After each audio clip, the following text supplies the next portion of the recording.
You mentioned a couple or a few games ago that you're not on the ball as much as you were at previous points in your career, but despite that, you're still against the free throw line at a high level. I think your highest free throw rate since your first year as a Laker. What's helping you do that, even though your usage may look different than how it used to? I don't know, just being a complete basketball player. I have to be able to, change the landscape of how I play up according to how our team wants to play. So, I've been playing off the ball, obviously, pretty much the majority of the season. So, picking spots and figuring out ways how I can still be productive to help us, play winning basketball when I'm on the floor, both offensively and defensively. So, I don't know. I don't have any holes in my game, so it helps to be able to do whatever the team needs at that particular moment. Straight wide receiver type catch this time. Was that DeAndre that threw this one? He had little QB skills too? Yeah. I mean, he got me for a lob early in the season, not too many games ago, and then another one there. So it's my job to go up and get it, and I was taught to get it at its highest peak, so I got it. You've seen this pattern in the NBA so many times where the other team's kind of star player or player that has the ball a lot, and there can be an adjustment early. It seems like you guys started to figure out a little bit better in the second half. What did you see as you improved overall as a team? Yeah, I mean, they played exceptional basketball in the first half, and we knew we was going to get their best shot, especially after the kind of the playoff type of format. Team always make the adjustments coming to the next game, better prepared. So I think it's just in the second half we started to crack the code a little bit.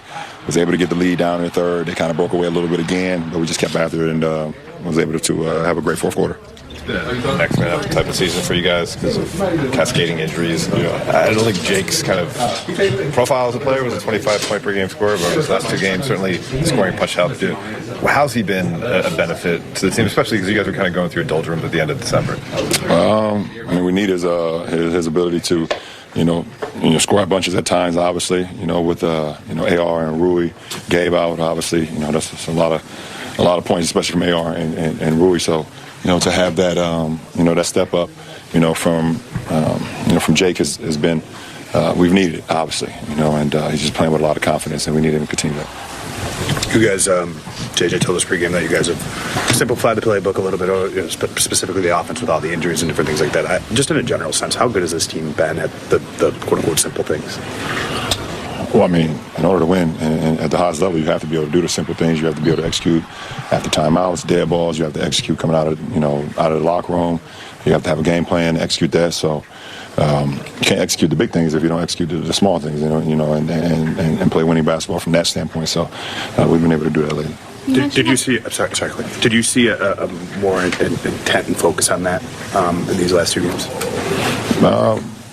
It's just when we don't turn the ball over, we can be pretty good. So we've done a good job of not turning the ball over as much. You mentioned after your first game back this season that having to miss the beginning of the season for the first time in combination with just that awareness of that time was kind of dwindling for you, made you like a lot more present and in the moment. Yeah.